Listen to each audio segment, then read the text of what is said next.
Hello guys, good afternoon. मेरा नाम रोहित कुमार है और मैं आप सभी को अपने यूट्यूब चैनल में आप सभी के लिए बेसिक कंप्यूटर्स के वीडियोस ला रहा हूँ। और गाइस, हमारे साथ हैं पंकज भाई। ये क्या बोलते हैं, यूट्यूब पे एक्चुअली ये लाइव क्लास लेते हैं। तो मेरी इनसे बात हुई है और ये मेरे साथ पार्टनरशिप के लिए तैयार हैं। मतलब कि ये मतलब अपना स्टूडेंट को अपना पढ़ाएंगे और उसी अकॉर्डिंग हमारी रिकॉर्डिंग होगी और यही सेम रिकॉर्डिंग हमारा यूट्यूब पे आएगा। तो गाइज, आज से मैं आप सभी के लिए ये ऑडियो ला रहा हूँ, क्योंकि गाइज अभी जस्ट ही मैंने इसे एडिट करना सीखा है कि दो ऑडियो को कैसे एडिट कर सकते हैं। So guys, thank you so much. आप मेरे वीडियो को देखिए, लाइक कीजिए, सब्सक्राइब कीजिए, ताकि मुझे बहुत आगे और नए नए वीडियोस बनाने के लिए इंस्पिरेशन मिले। और thank you so much guys कि आप हमारे वीडियो को वॉच आउट करते हैं। और गाइस, जो ये हमारा जो वीडियो है आज आज और कल का, एक्चुअली ये जो हमारा वीडियो है बेसिक कंप्यूटर का एक थ्योरी है। क्योंकि गाइस, जो नॉर्मली पर्सन होते हैं, जो ब्लाइंड होते हैं, जो देख नहीं सकते हैं हम जैसे, वो मतलब ब्लाइंड का क्या है, प्रैक्टिकल थ्योरी तो दोनों साथ में ही करना पड़ता है। लेकिन जो साइटेड पर्सन होते हैं वो तो सिर्फ प्रैक्टिकल प्रैक्टिकल कर लेते हैं, थ्योरी तो उन्हें मिल नहीं पाती। सो गाइज, हमारा जो ये वीडियो है प्रैक्टिकल भी है, थ्योरी भी है, तो सब साथ में है। सो गाइज, प्लीज़ आप देखिए, लाइक कीजिए, सब्सक्राइब कीजिए एंड थैंक यू। हम मिलते हैं आपसे नेक्स्ट वीडियो में। कुल कितनी जनरेशन्स हुई कंप्यूटर क्लास 2? कंप्यूटर की कितनी जनरेशन्स हुई और अभी कौन सी जनरेशन चल रही है और किस जनरेशन में कंप्यूटर में क्या क्या सुधार हुए, ठीक है, उसके बारे में हम जानने वाले हैं। लेकिन बहुत से लोगों ने क्लास अटेंड नहीं की थी, तो मैं एक शॉर्ट तरीके से वो आपको सब कुछ बताना चाहूँगा जो उस दिन आपको धर्मेंद्र सर ने बताया था। तो आपको धर्मेंद्र सर ने कंप्यूटर की हिस्ट्री बताई थी। तो कंप्यूटर शब्द की जो उत्पत्ति हुई है वो ग्रीक भाषा के कंप्यूट शब्द से हुई है, जिसका अर्थ होता है गणना करना, और कंप्यूटर का जो शाब्दिक अर्थ है वो है संगणक, ठीक है। Computer COMPUTER। 1 मिनट कॉल आ रहा है, 1 मिनट प्लीज।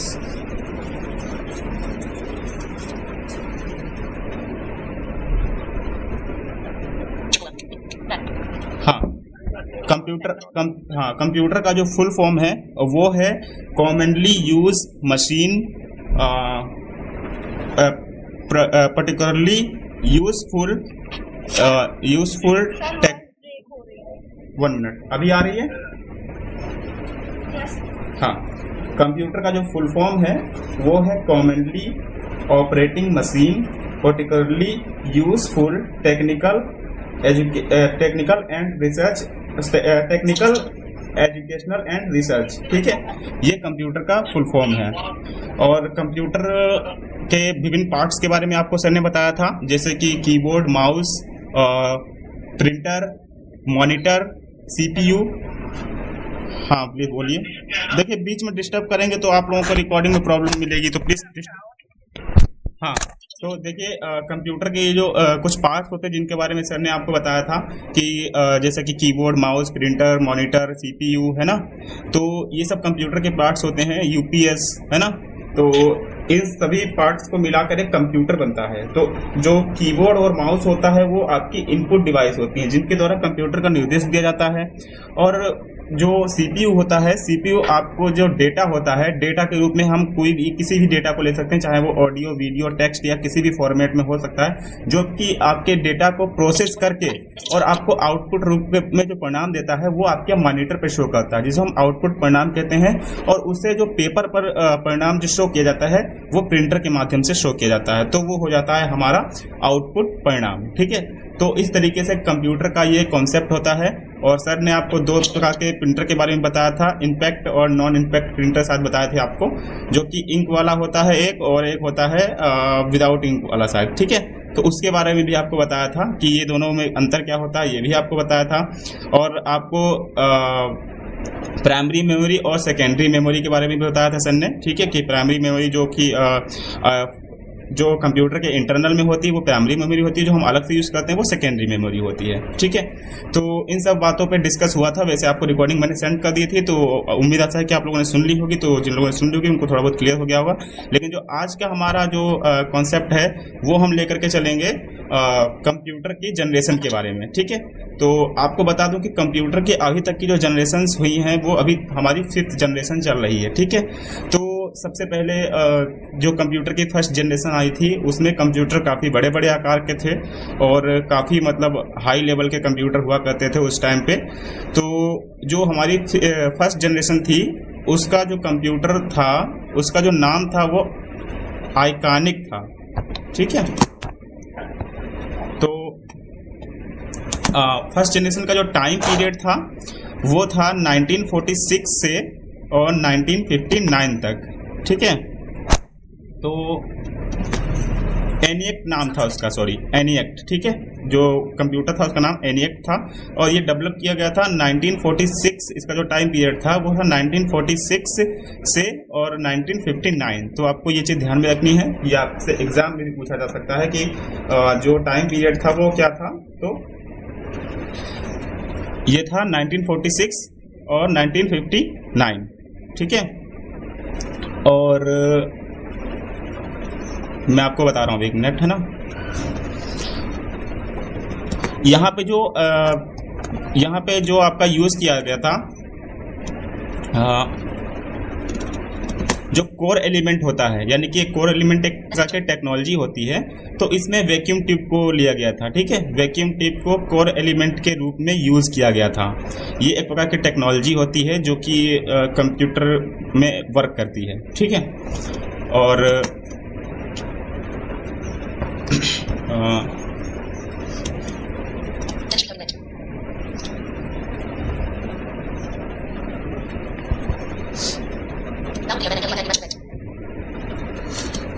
और देखिए यहाँ पे जो पंच कार्ड एंड पेपर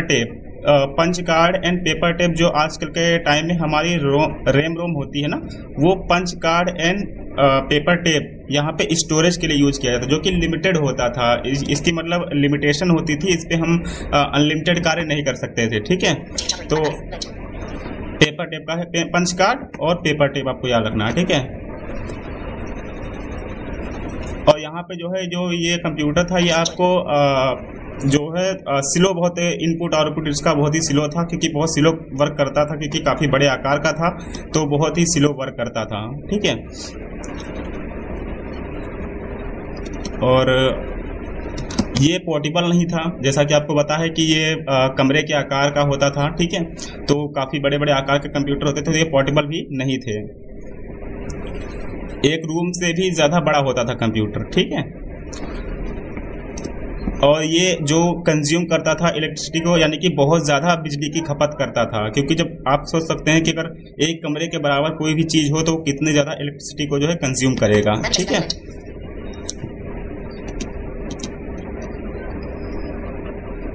और यहाँ पे जो प्रोग्रामिंग लैंग्वेज थी, यहाँ पे मशीन कोड का यूज़ किया गया था, ठीक है। मशीन कोड मतलब सिर्फ ये मशीनी लैंग्वेज को ही समझता था। जो फर्स्ट जनरेशन का कंप्यूटर था वो सिर्फ मशीनी लैंग्वेज को ही समझता था, ठीक है।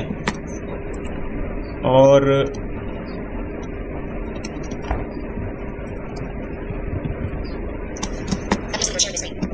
प्लीज स्क्रीन शेयर बंद कीजिए।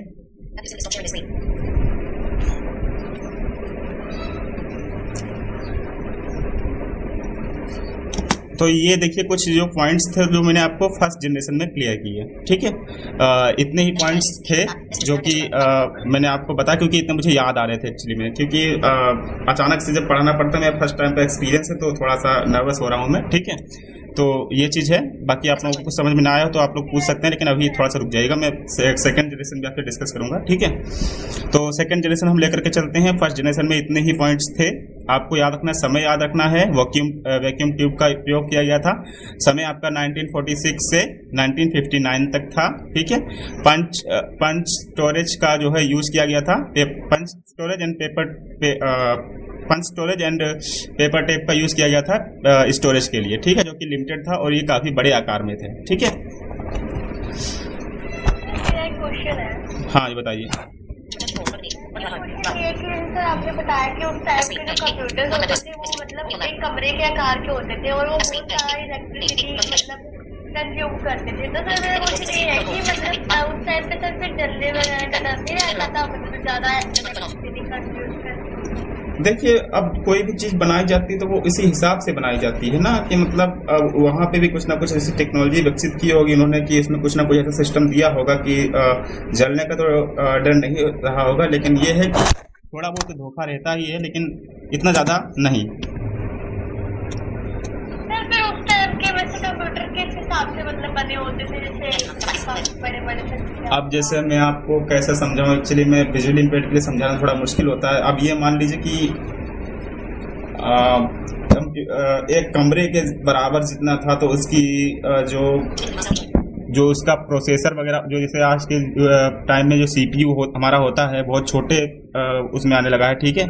तो उस टाइम पे बहुत बड़ा होता था सीपीयू, आप मान सकते हैं, ठीक है। उसके बाद जो उसमें डिस्प्ले के लिए चीज़ें यूज़ की जाती थी वो भी काफ़ी बड़ी रही होंगी। तो इस प्रकार से पूरा एक जो कंप्यूटर होता है उसका साइज मिला के पूरा एक कमरे का हो जाता था।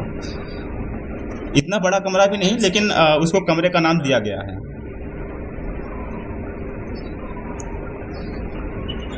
सर आपने एक पेपर टेप बताया वो डेटा स्टोरेज के लिए, और एक बात क्या बताया था आपने? जी, डेटा स्टोरेज के लिए मैंने जो पंच टेप बताया था, पंच टेप, ये दोनों एक ही हैं, ठीक है। Okay sir. आगे चलें हम लोग, फिर मैं आप लोगों के आगे क्वेश्चन भी लूंगा, ठीक है।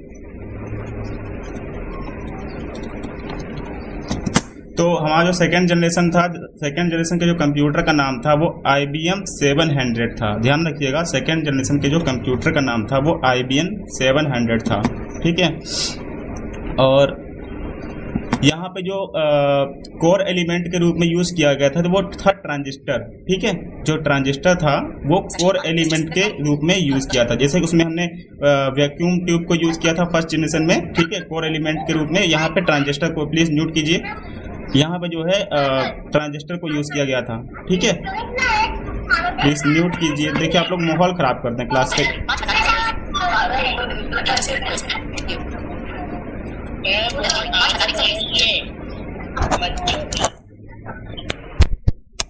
तो देखिए, यहाँ पर जो कोर एलिमेंट यूज़ किया वो ट्रांजिस्टर यूज़ किया गया, ठीक है। और जो टाइम पीरियड था वो था आपका 1959 से 1965 तक, ठीक है।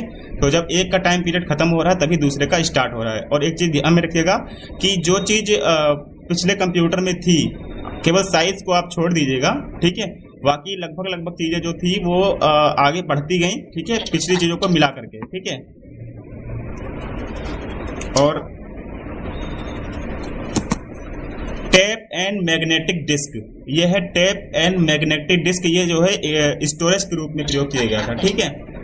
टेप एंड मैग्नेटिक डिस्क, याद रखिएगा, ये आपका जो है यूज़ किया गया था स्टोरेज के रूप में, ठीक है। और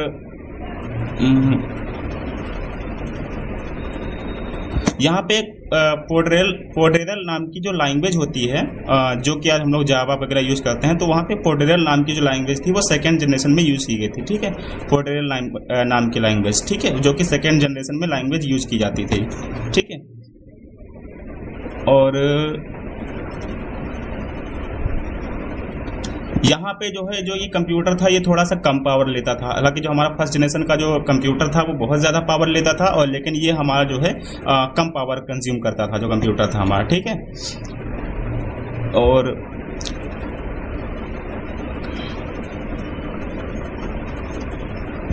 जो ये कंप्यूटर थे ये उस पहले की अपेक्षा थोड़े कम साइज़ के होते थे, मतलब स्मॉल हो गए थे। जैसे कि पहले कमरे के होते थे तो ये काफ़ी मतलब स्मॉल, हालांकि इतने स्मॉल नहीं हुए लेकिन ये काफ़ी हद तक स्मॉल हो गए, ठीक है। और स्पीड भी इसकी मतलब भर की हो गई थी, ठीक है। और यहाँ पे मैग्नेटिक कोर को जो है प्राइमरी स्टोरेज के रूप में यूज़ किया गया था, ठीक है, मैग्नेटिक कोर को।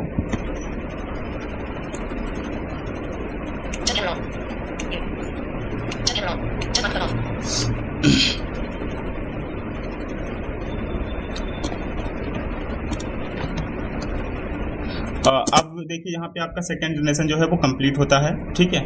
और अब हम चलते हैं थर्ड जनरेशन की ओर, ठीक है। इसमें जितने भी मैंने पॉइंट्स थे वो डिस्कस कर दिए, और आपकी रिकॉर्डिंग भी मैं साथ साथ करता जा रहा हूँ, ठीक है, जिसमें आपको कुछ, हाँ,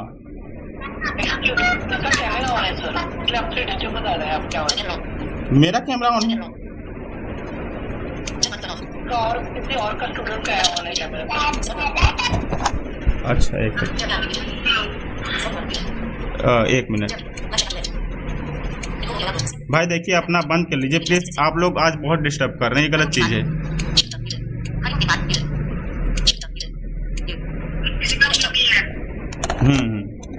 ठीक है, म्यूट कीजिए अपने आप को।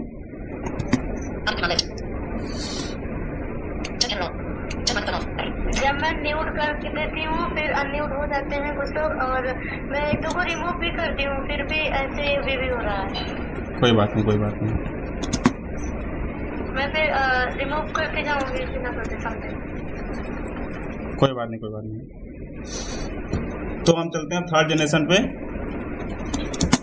थर्ड जनरेशन के जो हमारे कंप्यूटर थे उनका जो नाम था IBM 360, ठीक है। इसका जो नाम था वो IBM 360 था, और इसमें जो यूज़ किया गया था कोर एलिमेंट के रूप में, तो वो हमारा था इंटीग्रेटेड सर्किट, ठीक है। वहाँ पे हमने ट्रांजिस्टर को यूज़ किया था, और यहाँ पे हम यूज़ कर रहे हैं इंटीग्रेटेड सर्किट्स को, ठीक है। तो ये दो चीज़ आप ध्यान में रखिएगा, ठीक है। और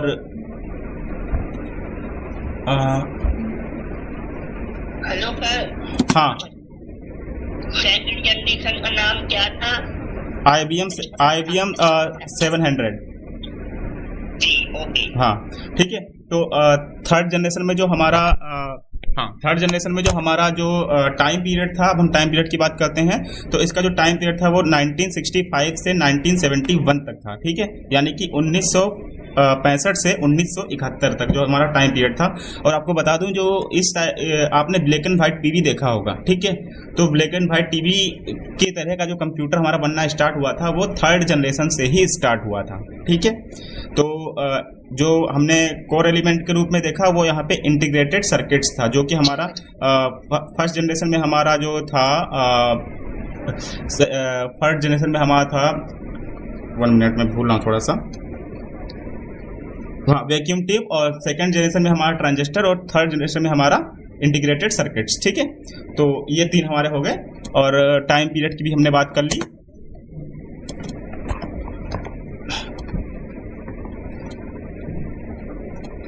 और यहाँ पे मैग्नेटिक डिस्क, ठीक है, स्टोरेज के रूप में हमने यूज किया था मैग्नेटिक डिस्क, ठीक है, सेकेंडरी स्टोरेज के लिए, ठीक है।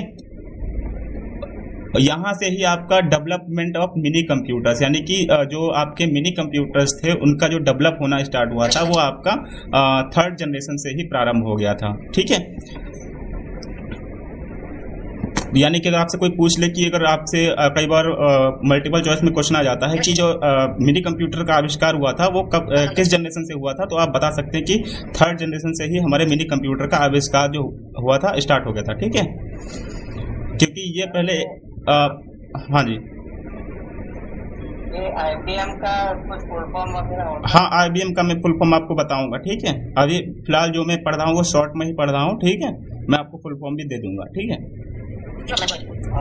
हाँ, तो मैं आपको फुल फॉर्म भी दे दूंगा, ठीक है। यदि आप लोगों को ठीक लगे तो मैं एक सजेशन देती हूँ, आप लोग पहले सर को सुन लिया करें, उसके बाद में लास्ट में आपको 20 मिनट दे दिए जाएंगे, आप उसमें जितने डाउट हो सारे डाउट को क्लियर करिए, तो सही रहेगा। क्योंकि ऐसे सर को भी प्रॉब्लम होती है और आप लोगों को भी प्रॉब्लम होती है। हाँ देखिए, टॉपिक से फिर थोड़ा मतलब भटक जाते हैं ना जब कोई बीच में पूछ लेता है। तो अब हम कोई किताब तो लेकर के बैठे नहीं है कि हम लाइन टू लाइन आपको पढ़ते चले, है ना। तो फिर वो माइंड से स्किप हो जाता है चीज़, है ना। अच्छा, इस जनरेशन में आपके थर्ड जनरेशन में ही ऑपरेटिंग सिस्टम जो हुआ था वो डेवलप हो गया था, ठीक है। ऑपरेटिंग सिस्टम जो हुआ था वो कॉन्सेप्ट डेवलप हुआ था। यहाँ पे जो आपका जो ऑपरेटिंग सिस्टम था उसका जो नाम था वो था रियल टाइम ऑपरेटिंग सिस्टम, ठीक है। रियल टाइम ऑपरेटिंग सिस्टम, यानी कि आपसे अगर कोई पूछे कि ऑपरेटिंग सिस्टम कब डेवलप हुआ था, तो आप कह सकते हैं कि थर्ड जनरेशन में ही हमारा जो ऑपरेटिंग सिस्टम है वो डेवलप हो गया था, जिसका नाम था रियल टाइम ऑपरेटिंग सिस्टम, ठीक है। और ये मुकेश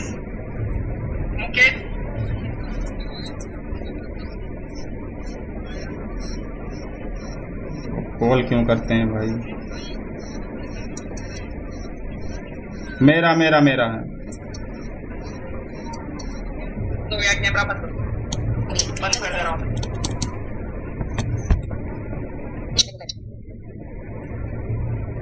अच्छा, स्मॉलर एंड सेकेंड जनरेशन आप समझ सकते हैं कि इसमें जो कंप्यूटर हुए, मैंने बताया कि आपको मिनी कंप्यूटर जो आना स्टार्ट हुए थे आपके, वो आपके थर्ड जनरेशन में आए थे। तो अगर आपसे कोई पूछे कि मिनी कंप्यूटर कब आए, तो आप कह सकते हैं, देखिए बहुत ज़्यादा कॉल कर रहे हैं लोग, ग्रुप से ही कॉल आ रही किसी की।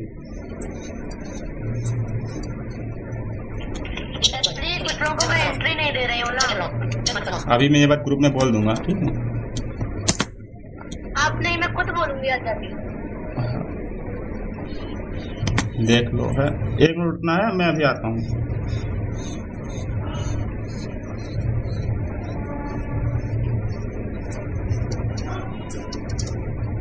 हेलो,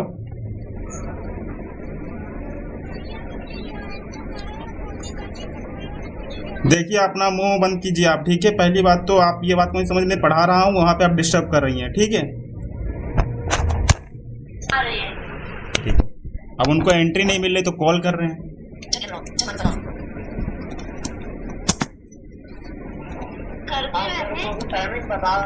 टाइम बता दिया ना हम लोग को, टाइम से पता नहीं किया तो क्यों आएंगे, ऐसे बोलो आप।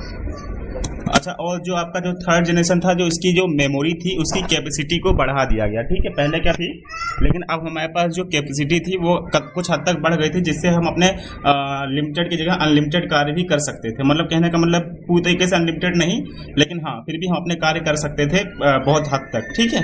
तो ये एक इम्प्रूवमेंट हुआ था आपका थर्ड जनरेशन में, ठीक है?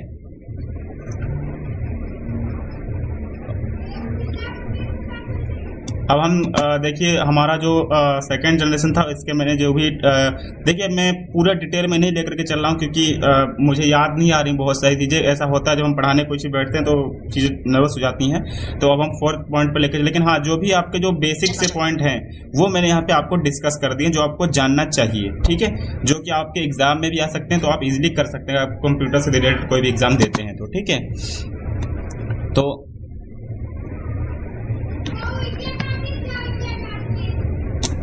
इसका जो 4th जनरेशन का जो नाम था वो था डेक्कन, ठीक है? डेक्कन।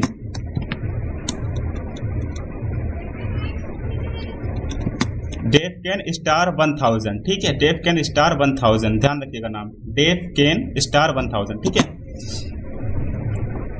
और यहाँ पे जो इंटीग्रेटेड इसका जो कोर एलिमेंट यूज किया गया था वो था लार्ज इंटीग्रेटेड सर्किट्स, ठीक है? वहाँ पे आपको थर्ड जनरेशन में मिला था इंटीग्रेटेड सर्किट्स, यहाँ पे आपको मिला था लार्ज इंटीग्रेटेड सर्किट्स, ठीक है?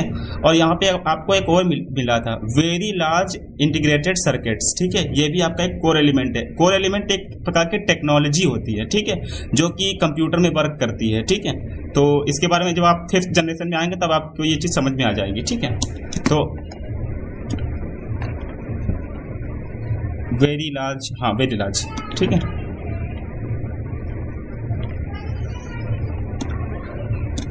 देखिए जब कोर जनरेशन जब भी हमारी बदलेगी, ठीक है, जब भी हमारा ये बदलेगा, कोर एलिमेंट जो होता है हमारा बदलेगा, वैसे ही हमारी जो कंप्यूटर की जनरेशन है वो चेंज होती जाएगी। देखिए सब कुछ तो लगभग सेम है, ठीक है? हम कुछ ही चीज़ों में परिवर्तन कर रहे हैं और हमारे कंप्यूटर की जो जनरेशन है वो चेंज होती जा रही है। हम साइज में परिवर्तन कर रहे हैं और जो कोर एलिमेंट है हमारे उनमें परिवर्तन कर रहे हैं, तो हमारी जो कंप्यूटर की वो है जनरेशन वो बदलती जा रही है, ठीक है?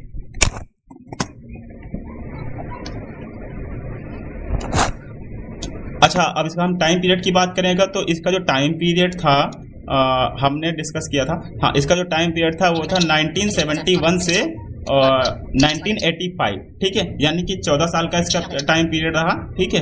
तो 1971 से और 1985 तक इसका टाइम पीरियड रहा, जो आपका 4th जनरेशन था। आपको याद रखना है, अगर आपसे कोई भी पूछे तो आप याद रख सकते हैं कि इसका जो टाइम पीरियड था वो 1971 से 1985, ठीक है? और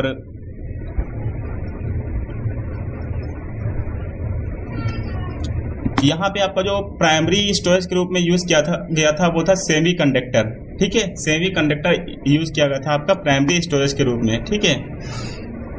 और यहीं से आपका जो है जो आपका माइक्रो कंप्यूटर और जो पीसी जिनको हम बोलते हैं, जिनको पर्सनल कंप्यूटर बोलते हैं, जो जिनका जो निर्माण हुआ था वो 4th जनरेशन में हुआ था, जिनको हम आज के समय में पीसी पर्सनल कंप्यूटर बोलते हैं। ठीक है, तो माइक्रो कंप्यूटर और पीसी का निर्माण आपका 4th जनरेशन में हुआ था। ठीक है, जिसको हम डेस्कटॉप भी बोलते हैं। ठीक है, और जो माइक्रो प्रोसेसर है, ठीक है, माइक्रो प्रोसेसर को हमने 4th जनरेशन में ही यूज़ किया था, माइक्रो प्रोसेसर। ठीक है, जो कि आज हम यूज़ कर रहे हैं, तो वो 4th जनरेशन में ही आया था। ठीक है,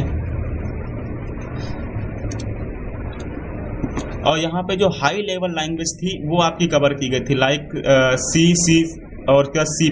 ठीक है, यहाँ पे दो ही लैंग्वेज मुझे याद आ रही, C एंड C+। ठीक है,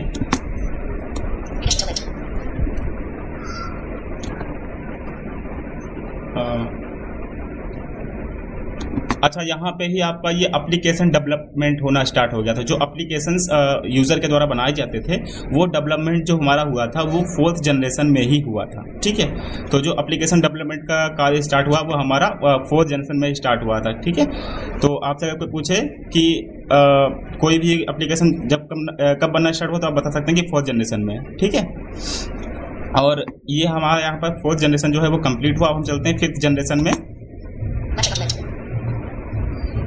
अब जो 5th जनरेशन है, इसको आपको एक पॉइंट याद रखना कि 5th जनरेशन को ही फ्यूचर जनरेशन भी कहा जाता है फिलहाल। ठीक है, तो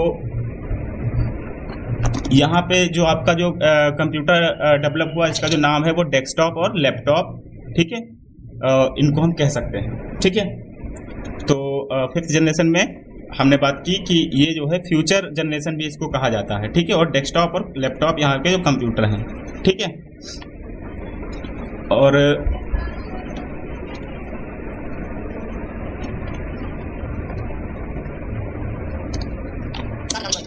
अच्छा, इसमें जो है जब हम आपको उसमें कोर एलिमेंट की बात करें तो इसमें आता है ultra large integrated core element के यहाँ पे यूज़ किया गया था। ठीक है, ultra large integrated core element का जो है यूज़ किया गया था। जी, आप अभी भी अपने कंप्यूटर में जा करके उसका जो प्रोसेसर अगर आप चेक करेंगे तो वहाँ पे आपको ये देखने के लिए मिलेगा। ठीक है, ultra large integrated core element. ठीक है, और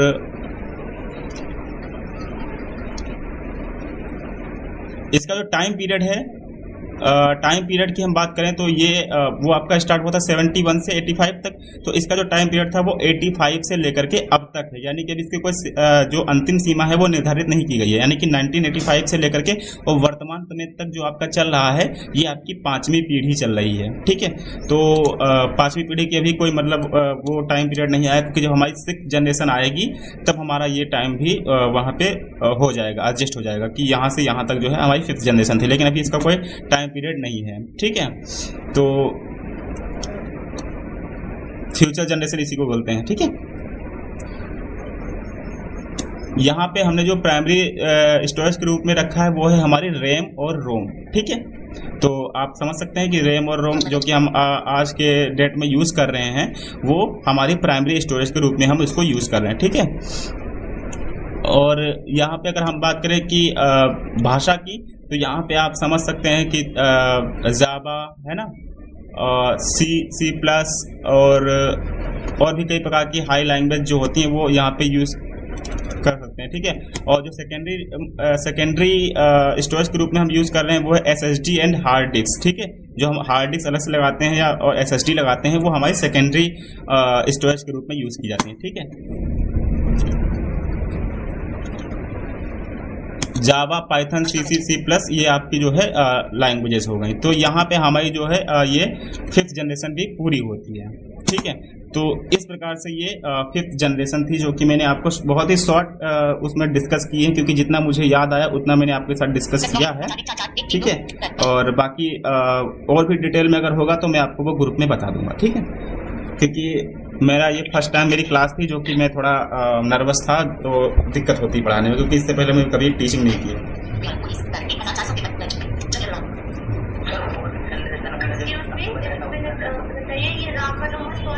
हाँ, बताइए क्या हुआ। 4-5 वाले को डिनाई कर चुकी हूँ, फिर भी एंट्री हाँ तो कोई बात नहीं, इनको छोड़ दो, तुम डिनाई कर दो, छोड़ो। हाँ बोलो, आप लोग बोल सकते हैं, बोलिए।